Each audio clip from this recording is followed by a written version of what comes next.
قائد ملت جعفریہ پاکستان علامہ ساجد علی نقوی نے حکومت سے سانحہ 7 شریف میں ملوث ملزمان کو گرفتار کرنے کا مطالبہ کر دیا۔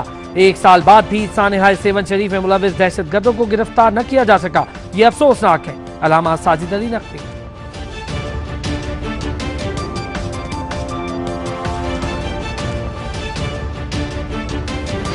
قائد ملت جعفریہ پاکستان علامہ ساجد علی نقوی نے نیشنل پریس کلب میں پریس کانفرنس سے خطاب کیا۔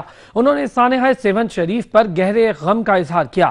ان کا کہنا تھا سانحہ 7 شریف کو 1 سال بیت چکا لیکن تاحال سانحے میں ملوث دہشت گردوں کو گرفتار نہیں کیا جا سکا۔ فیاض جعفری کی رپورٹ۔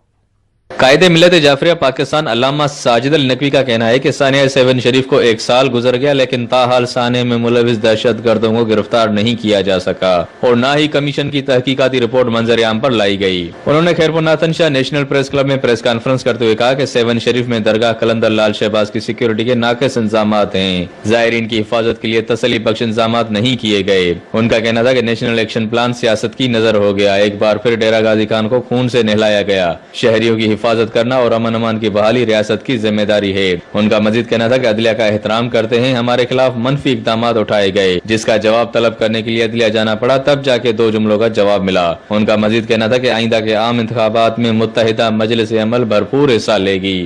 علامہ ساجد علی نقوی کا کہنا تھا کہ اس ملک میں صحت اور تعلیم کا کوئی بھی نظام درست نہیں ہے اور جبکہ لوگ بے روزگاری کا شکار ہیں۔ ان کا کہنا تھا کہ امریکہ کسی کا بھی دوست نہیں ہے، سامراج قوت امریکہ کی جانب سے اپنی مفادات کی جنگ لڑی جا رہی ہے، لہٰذا ہم نے تو بہت پہلے امریکہ مخالف نعرہ لگایا تھا۔ کیمرہ ٹیم اور ساتھی رپورٹر سے شفقت عباس کے ساتھ فیاض جعفری، سچ ٹی وی نیوز، خیرپور۔